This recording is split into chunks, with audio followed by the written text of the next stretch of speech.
I arranged this one a little bit different. We're going to do verses 1, 2, and then chorus, and then 3 and 4, and then chorus. But it's all in the song, so.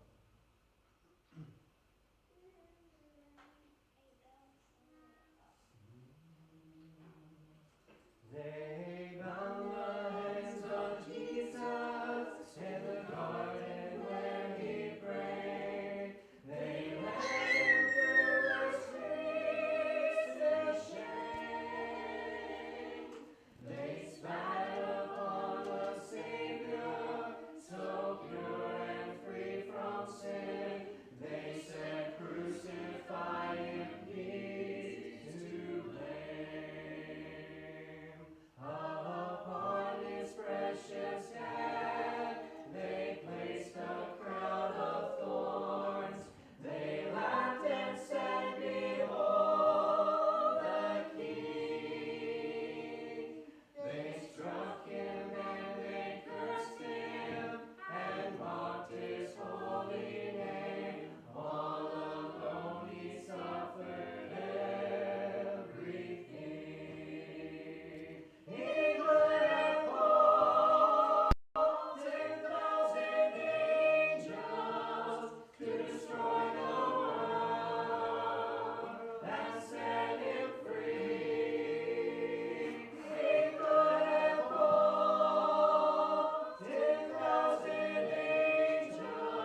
thought, but to be a focus in our lives.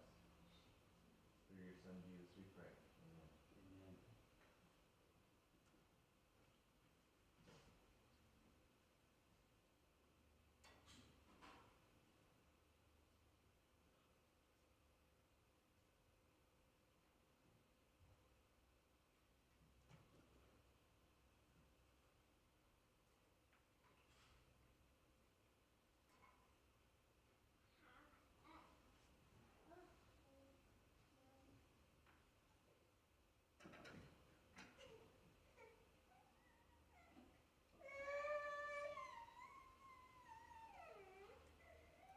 Father, as we thank you for the bread, we also thank you for the fruit of the vine that represents the blood. The blood. When lost was death, and when taken on is life. We thank you for that life through Jesus. Through him we pray. Amen.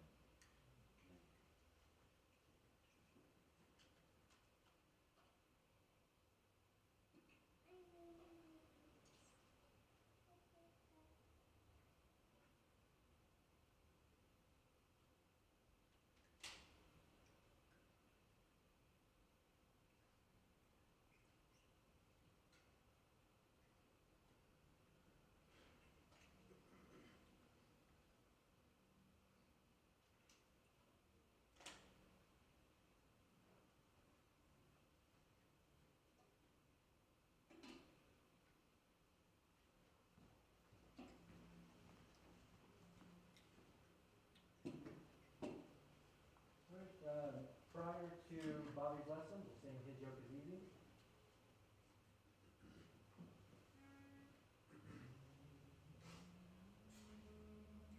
I found my Lord and He is mine. He won me by His love. I'll serve Him all my years of time and dwell with Him above.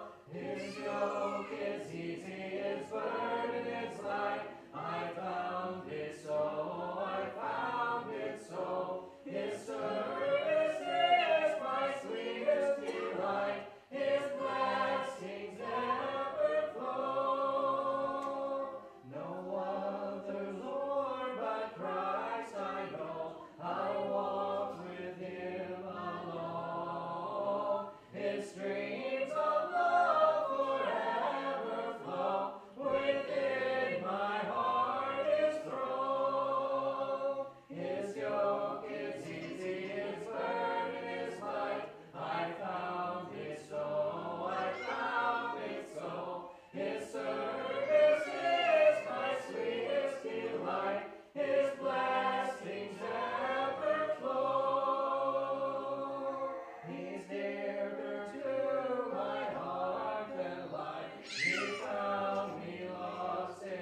afternoon.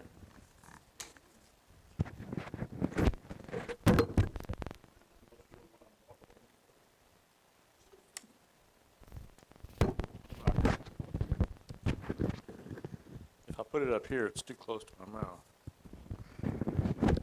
There we go. I got it.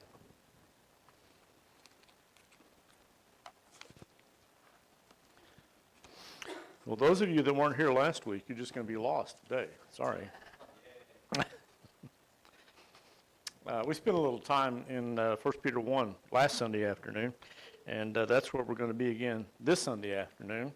And the focal point, or the thing that to me that 1 Peter 1 brings to light most strongly, that has bearing on the message of the book is the issue of trial, difficulty, stress, grief, all those things that characterize our lives, quite frankly. And Peter's writing to a group of people whose suffering may have been at that point or may have been about to become particularly intense. And so he writes to them, I think in part to motivate them to stay the course during this time, as other writers did during this time as well.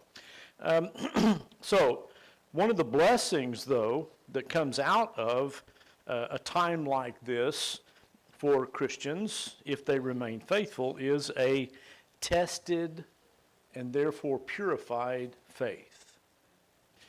On the basis of that, having that understanding in hand and being committed to developing that idea or that reality in our lives, come down to verse 12.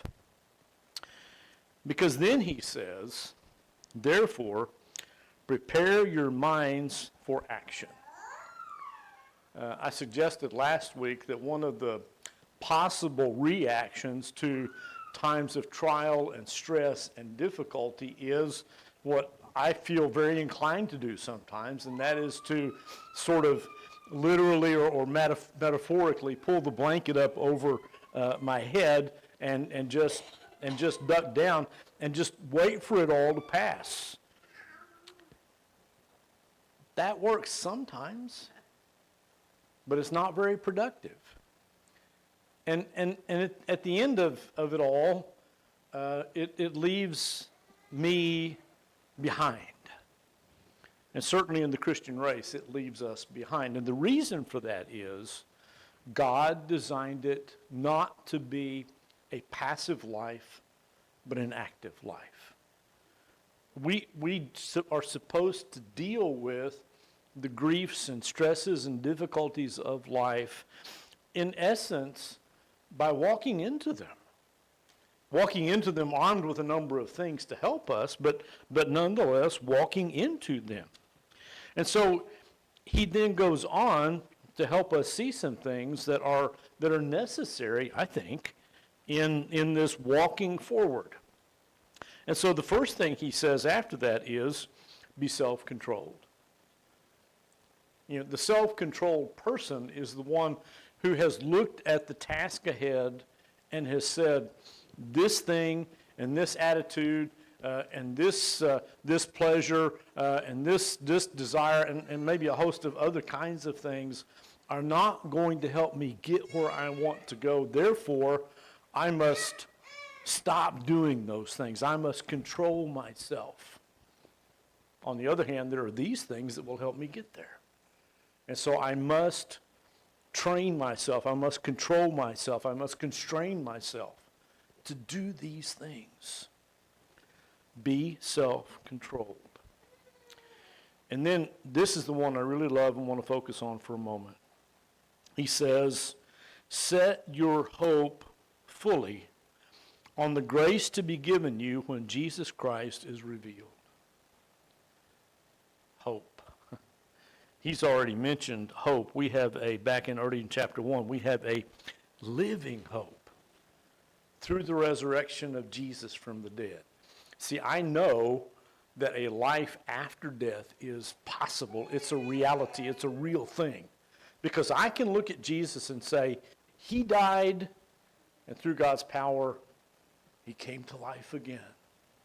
And so I know that's a possibility for me as well.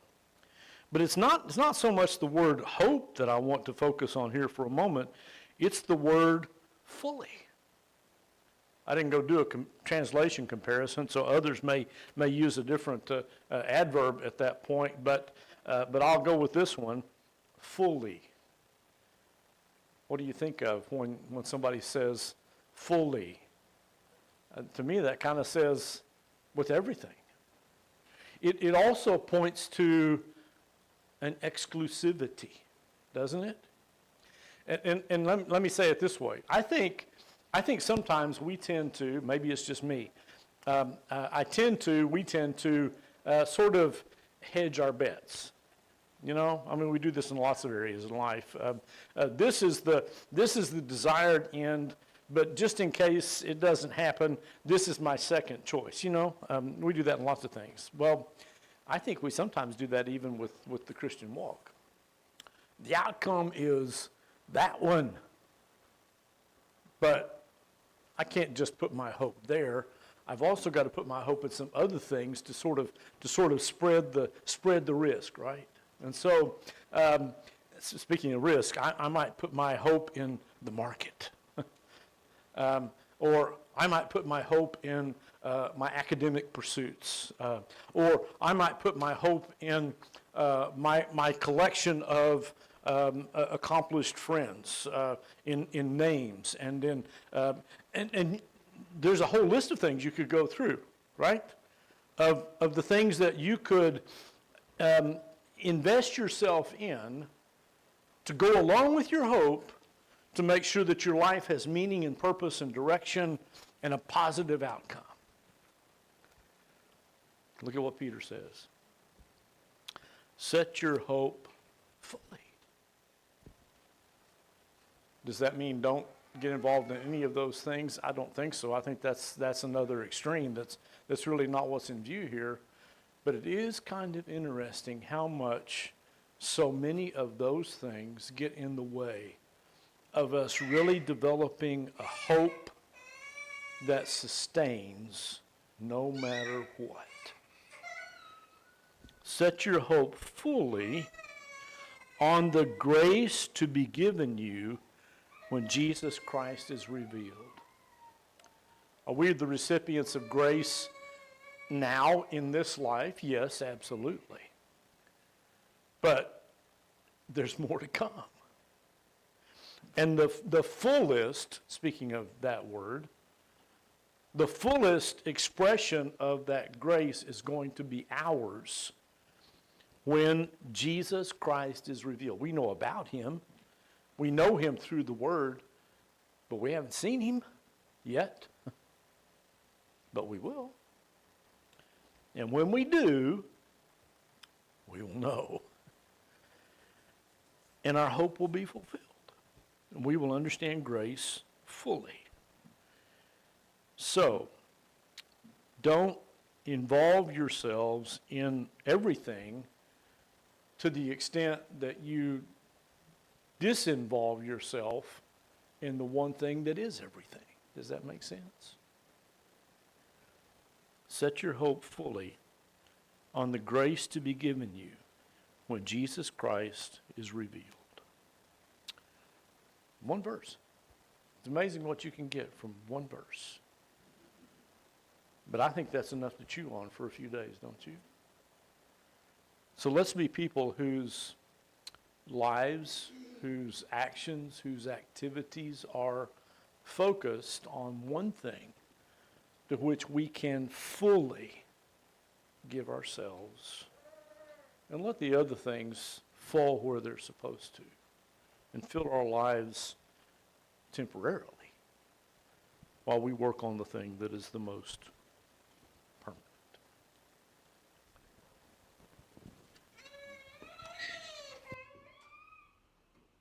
Speaking of grace, that's what this song is about. I know there was no prior collusion.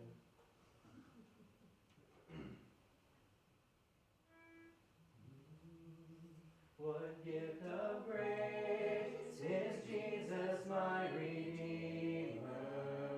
There is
things. Looks like Selena was doing better, so she was back with us this morning.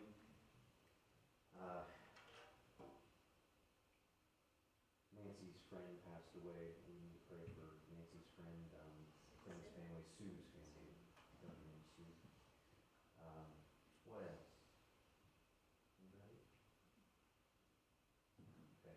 And I just want to say a huge thank you to everybody who joined in with Mom's Conspiracy and gave me cards and things. And the move-in went great. Had lots of good help and pretty well getting settled and very thankful, very blessed, very humbled. Want to cry every 5 minutes, but I've been like that for a while. So anyway, thank you. Let's pray. Lord, we thank